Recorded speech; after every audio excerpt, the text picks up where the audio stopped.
सनातनियों में जब तक रहेगी बू ईमान की तब तलक तेग चलेगी संघी और भाजपाई नेताओं के अहंकार पर। आसाराम के चेले नरेंद्र मोदी हैं, राजा बाबू ऐसे लेट रहे हैं और उनकी माँ मरी तो मुंडन नहीं करवाए, बड़े चले हैं भगवान का।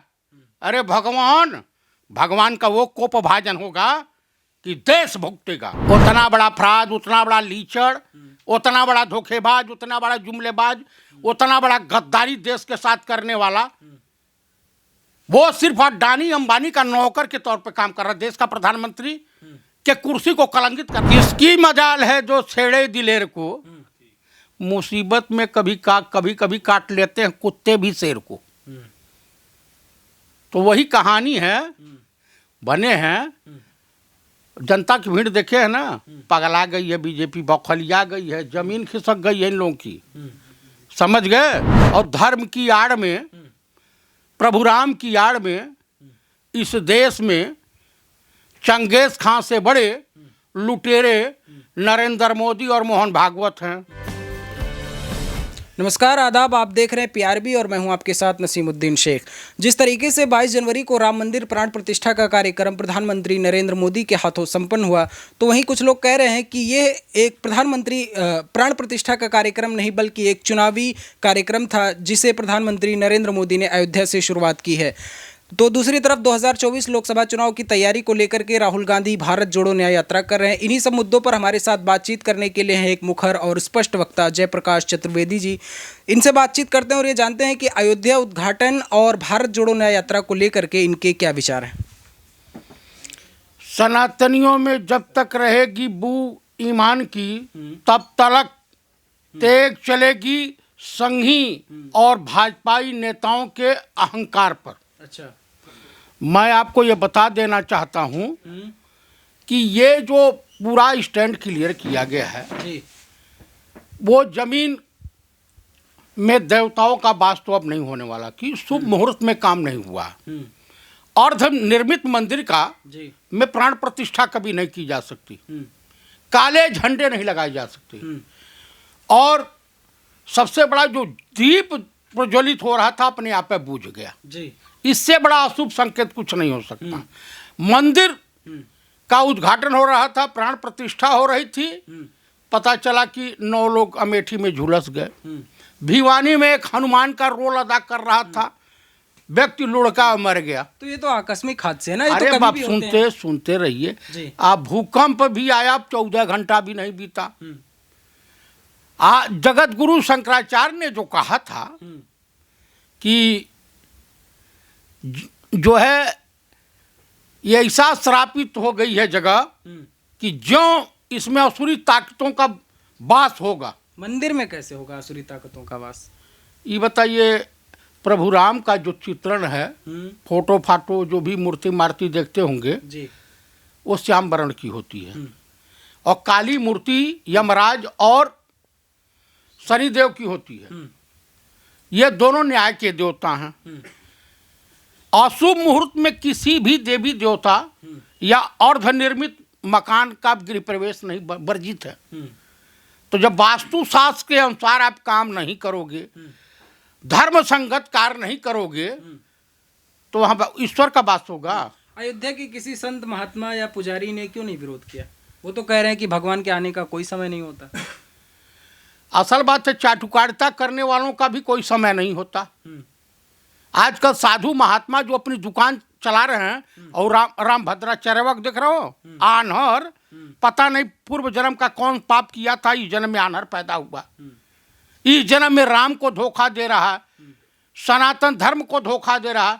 अगले जन्म में कुकुर नहीं होगा तो और क्या होगा, मुझे बताइए। वो तो कह रहे हैं मैंने सपने में भगवान राम के दर्शन किए। ओ सूरदास है क्या? इंटरव्यू में कहा था उन्होंने। उतना बड़ा पाखंडी, उतना बड़ा झूठा, उतना बड़ा फ्रॉड पृथ्वी पर नहीं मिलेगा। उसी का भतीजा 15 दिन पहले समझौता हुआ लौंडेबाजी में। तुलसी आश्रम का है ना, तुलसी आश्रम जाइए, वहां पता कीजिए, तो आपको पता चलेगा कि इनकी क्या है। अगल बगल गांव वाले गाली देते हैं। आई ब्राह्मणों को भी गाली देता है, दलितों को भी गाली देता है। बीच में उनका एक बयान वायरल हुआ था कि जो राम नाम का जाप नहीं करते वो नीच और चमार है। तो सबसे बड़ा तो लीचड़ और खबीस की औलाद वही है, तो दूसरे को क्या कहा जाए। ये भाई अतर सिंह हैं, दलित हैं, ये अपमानित हुए हैं जी, पीड़ित हैं, इनकी एफआईआर पार्लियामेंट थाने में नहीं दर्ज की गई। इस तरह से तमाम दलित बिरादरी को जो है शर्मिंदगी महसूस उठानी पड़ी। कुछ दिन पहले कहा चौबे, उपदिया, दुबे, पाड़े, तिवारी ये ब्राह्मण होते ही नहीं है। तो तू क्या ब्राह्मणों का ठेकेदार है? तू कौन सा ब्राह्मण तनी बता तो। अच्छा, 2024 भगवा वस्त्र पहन करके रावण भी, और आप लोग कह रहे हैं ना कि आकस्मिक घटना है, भूकंप आना आकस्मिक घटना है। रावण अकेले सीता का हरण किया था, दुर्योधन और दुशासन ने चीर हरण किया था द्रौपदी का। भीष्म पितामह कोई पाप नहीं किए थे, कर्ण ने कोई पाप नहीं किया था, द्रोणाचार्य ने कोई पाप नहीं किया था। तो आप बताइए कि पूरी महाभारत में पूरे कौरव सेना का, पूरे कौरव वंश का नाश कैसे हो गया? पूरी लंका का नाश कैसे हो गया? सिर्फ विभीषण वहां विरोध किया और चला गया, विकर्ण वहां विरोध किया वो चला गया। तो दोनों, जब भी आप सत्य के साथ रहोगे तब ना आपकी ईश्वर रक्षा करेगा। आपको बताऊं, आपके चैनल के मार्फत देशवासियों को संबोधित कर रहा हूं, कुछ जो सनातनी हिंदू हैं वो तो शंकराचार्य जी के साथ हैं, जगत गुरु शंकराचार्य के साथ हैं। जो संघी हिंदू हैं, संघी साधु हैं, वो तो जो है मोहन भागवत की चमचागिरी में लीन है, राम भद्राचार्यवा जैसे। हाउ धीरेन्द्र शास्त्रीया है एक, बागेश्वर बाबा, अरे भविष्य का आसाराम है। आसाराम के चेले नरेंद्र मोदी हैं, राजा बाबू ऐसे लेट रहे हैं। और उनकी माँ मरी तो मुंडन नहीं करवाए, बड़े चले हैं भगवान का। अरे भगवान का वो कोप भाजन होगा कि देश भुगतेगा।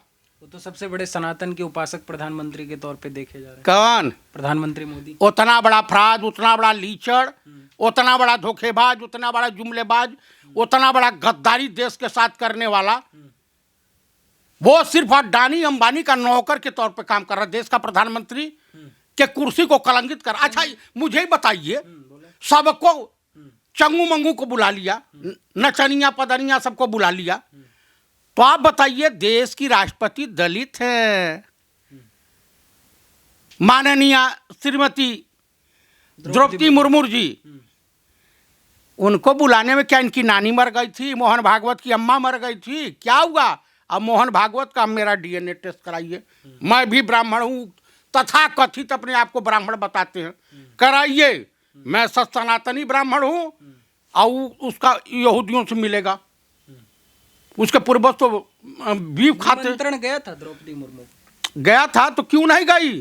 राजनाथ सिंह जी कहाँ थे?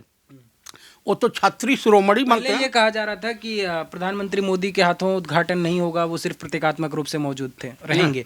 लेकिन जिस दिन प्राण प्रतिष्ठा होनी थी उस दिन तो गर्भगृह में मात्र 3 लोग थे, मोहन भागवत और यूपी के सीएम और मोदी जी, बाकी सारे साधु महात्मा का। हाँ, तो इसीलिए जो पपवा कुकर्मवा ये लोग किए हैं, उसका देखो, देश का प्रधानमंत्री जो होता है गार्जियन के तौर पर होता है घर का।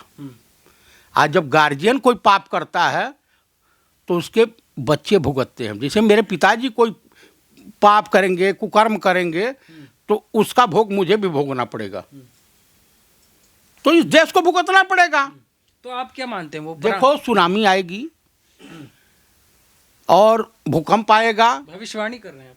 जलजला आएगा, जगत गुरु शंकराचार्य कर चुके हैं। अभी शुरुआत ट्रेलर है, अभी तो ट्रेलर है, अभी पिक्चर बाकी है साहब। दलितों का अपमान करोगे, देश की जनता का अपमान करोगे, सनातन धर्म का अपमान करोगे, प्रभु राम का अपमान करोगे। एक भक्त, शिव का भक्त, शिव के मंदिर में जाना चाह रहा था, तुम्हारा महाभ्रष्ट हेमंत बिश्व शर्मा, मन हिंदू दुनिया का सबसे भ्रष्ट मुख्यमंत्री। वो तो कांग्रेस को सबसे बड़ी परिवारवादी पार्टी होने का आरोप लगा रहे हैं। और राजनाथ के बेटे पंकज सिंह क्या हैं, जय शाह क्या हैं, ये परिवार के नहीं आते हैं तो क्या आसमान से टपके हुए हैं? हाँ, आकि अमित शाह के रखेल के बेटे हैं या उनके कब राजनाथ के रखेल के बेटे हैं? क्या हैं ये लोग? उन लोगों के परिवार में कितने लोगों ने कुर्बानियां दिया स्वतंत्रता आंदोलन में? असम के सीएम हेमंत बिश्व शर्मा ने कांग्रेस पार्टी और राहुल गांधी के खिलाफ एफआईआर रजिस्टर करने के आदेश दे दिए। अच्छा, बड़ा बढ़िया बात है भाई। किसकी मजाल है जो छेड़े दिलेर को? मुसीबत में कभी कभी काट लेते हैं कुत्ते भी शेर को। तो वही कहानी है, बने हैं। जनता की भीड़ देखे है ना, पगला गई है बीजेपी, बौखलिया गई है, जमीन खिसक गई है इन लोगों की, समझ गए? तो मेरे कहने का अभिप्राय ये है। अच्छा, जो राहुल गांधी की भारत जोड़ो न्याय यात्रा निकल रही है, लोग कह रहे हैं कि एक बार भारत जोड़ो यात्रा किए तो 3 विधानसभा चुनाव में 3 राज्यों को खो दिया, तो भारत जोड़ो न्याय यात्रा से क्या हासिल होगा? इस देश की हम देश बचाने निकले हैं, हम लोकतंत्र बचाने निकले हैं, हम जो है संविधान बचाने निकले हैं, हम देश की सीमाओं को की सुरक्षा के लिए, देश के नौजवानों के लिए, देश के किसानों के लिए, देश के श्रमिकों के लिए, देश के मजदूरों के लिए, ये हमारा संकल्प है। अच्छा, हम उसकी रक्षा के लिए लड़ रहे हैं। तनी नरेंद्र मोदी से पूछिएगा उनके बाप क्या करते थे, उनके पूर्वज क्या करते थे, क्या उनके घर में कोई देश के लिए, समाज के लिए आतंकवाद का शिकार हुआ है? यहाँ तो पंडित राहुल गांधी की दादी, उनके पिताजी, तन पूछ लीजिए राजनाथ सिंह के घर में कोई हुआ है? लोग कह रहे भारत टूटा ही कब था जो राहुल गांधी जोड़ने निकले?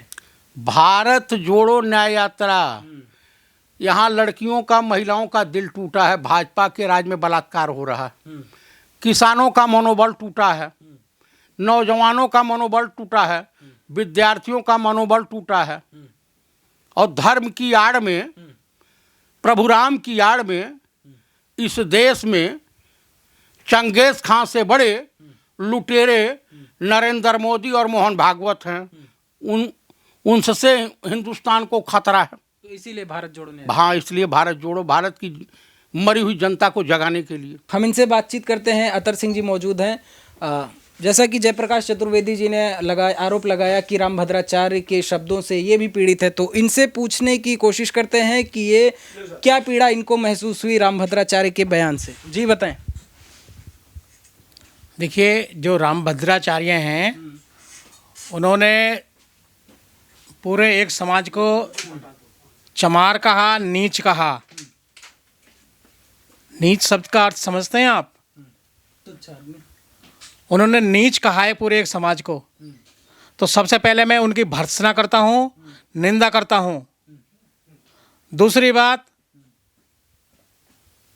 हमें उम्मीद थी कि सुप्रीम कोर्ट या हाई कोर्ट, जो रामभद्राचार्य ने ये वाक्य इस एक समाज के ऊपर टिप्पणी की है, तो इस पे जो है स्वयं संज्ञान लेगा। हम लोग इंतजार करते रहे, और हमने इंतजार करने के बाद जब ऐसा कोई स्वयं ऑटो सुप्रीम कोर्ट ने या हाई कोर्ट ने नहीं लिया, तो हम लोग अपने साथियों के साथ हम लोग पार्लियामेंट स्ट्रीट थाने पे गए।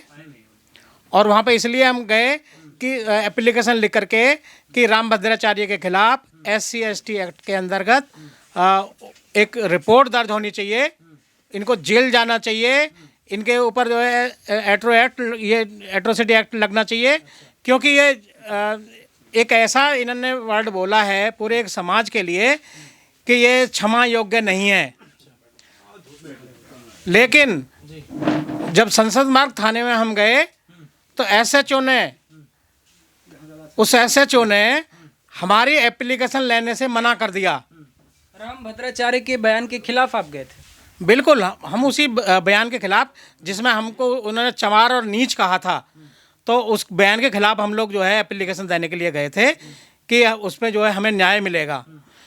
लेकिन जब वहाँ से हमें उन्होंने जो है हमारी एप्लीकेशन नहीं ली, तो पहले हम सबसे पहले हम लोग वहाँ पे जो अधिकारी हैं वहाँ पे ड्यूटी ऑफिसर, हम उस ड्यूटी ऑफिसर से मिले तो ड्यूटी ऑफिसर ने पढ़ा एप्लीकेशन को, उसने किसी और को बुलाया, उन्होंने फिर एप्लीकेशन वो पढ़ी, दूसरे आदमी ने भी पढ़ी, उसने फिर तीसरे को बुलाया, तीसरे ने उसको जाकर के एसएचओ को दिया, एसएचओ ने हमारी एप्लीकेशन को लेने से इनकार कर दिया। तो इस पर कार्रवाई नहीं हुई कुछ? इस पर कोई कार्रवाई नहीं हुई। तो ऐसी स्थिति में बताइए, जहाँ पे अगर पुलिस न्याय ना दे रही हो, सुप्रीम कोर्ट नहीं सुनना हो, हाई कोर्ट नहीं सुनना हो, तो एक समाज जो दलित है, पिछड़ा है, वो कहाँ जाए? आप इससे पीड़ित हैं। मेरा अगला सवाल जी, आप हमारी बात को समझ रहे हैं? इस बात को पूरा समाज आज के दिन, ये पूरा पीड़ित समाज जिसकी आवाज़ अगर नहीं सुनाई जाएगी तो वो कहाँ जाएगा? हम लोग वहाँ से निकलने के बाद में हमारे साथी हमारे साथ थे, उन्होंने बोला कि भाई तुम्हें न्याय जरूर मिलेगा इसमें, और हम लोग आपके साथ लड़ेंगे। घबराइए नहीं, हम आपके साथ। अब हम उन लोगों ने हमें अलग अलग जगह पे ले जा करके अपने साथियों के साथ, अलग अलग समाजों के साथ हमें मिलवा रहे हैं वो लोग, और वो कह रहे हैं इस दलित समाज की लड़ाई को हम लड़ेंगे और जरूर लड़ेंगे। जी, तो देखिए आगे का स्टेप जो है, हम उन अभी पूरे समाज को लेकर के, पूरे साथियों को लेकर के, इसमें सभी समाज के लोग हैं, हम उनको सभी के साथ लेकर मिलकर के लड़ेंगे इसको। आप रामभद्राचार्य के बयान के खिलाफ अब भी डटे हैं, आप कार्रवाई के लिए मांग कर रहे हैं? बिल्कुल कार्रवाई नहीं, हम कार्रवाई करवा कर रहेंगे। पूरा समाज है हम लोग, हमारे वकील जो हैं वो हम वकीलों से मिल रहे हैं, पूरे समाज के लोगों से मिल रहे हैं, और हर समाज के लोगों हमें पूरा साथ मिल रहा है इस चीज़ के लिए। चलिए, आपसे अगला सवाल आपसे, जो राम मंदिर प्राण प्रतिष्ठा हुई है उसको आप कैसे देखते हैं? एक राजनीतिक एजेंडा के रूप में देखते हैं? हाँ, राजनीतिक एजेंडा है, क्योंकि मोदी सरकार को 2024 में जनता के बीच बताने को कुछ नहीं है। 5 किलो राशन, दंगा फसाद, हिंदू मुसलमान, मंदिर मस्जिद के अलावा ही कुछ नहीं, विकास कार्यों पे चर्चा नहीं कर सकते हैं, इसीलिए भयभीत है। भारत जोड़ो न्याय यात्रा से, राहुल गांधी से भयभीत और बार बार उस यात्रा को बाधित करने का प्रयास इसीलिए कर रहे हैं।